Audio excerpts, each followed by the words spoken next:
একটু ভালো করে দে যাতে পানি না ঢোকে।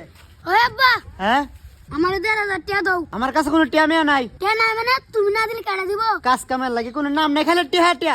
এ যা, আমার কাছে কোনো টিয়া মেয়া নাই। তার মানে তুমি দিতা না। ওই তোর কি এক কথা বারবার কমু, এত জানার কিন্তু বেশি খারাপ হইব। দিনে দিনে পোলাটা নষ্ট হইতেছে গা। কাকা আপনার একটা কথা কথা আমি ভুলে গেছি। কি এর কথা রে? আজকে তো আমার কিস্তি 2,000 টাকা দেন, ওখানে বাইর যা লাগবো। ও আচ্ছা আচ্ছা, খারাপ খারাপ। ধর ধর।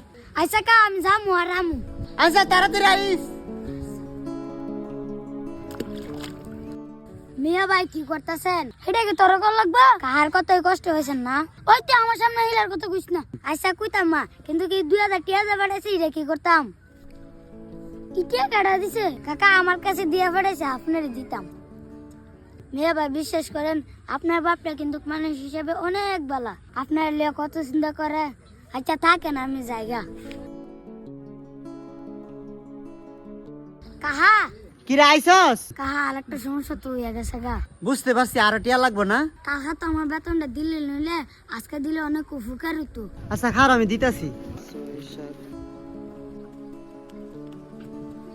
কাকা আমার যে 2,000 টাকা দিচ্ছেন এটা লাগতেন না? তুই কি মনে করছিস রে সামিউল, আমি কি কিছুই বুঝি না? ওই 2,000 টাকা নিয়ে তো তুই আমার পোলারই দিছস। না এ মানে কাকা, জানোস রে বাপ, আমার মাঝে মধ্যে আফসোস হয়, আমার এই পোলাটা কি লেগে তোর মতন হইল না। কাকা মন খারাপ করেন না, দেখেন সবকিছু ঠিক হয়ে যাবে। তোর কথাটা যেন সত্যি হয় রে বাপ। আচ্ছা তুই আজকে বাইর যাই গে। আচ্ছা কাকা তাহলে আমি যাই গা। আচ্ছা বাপ।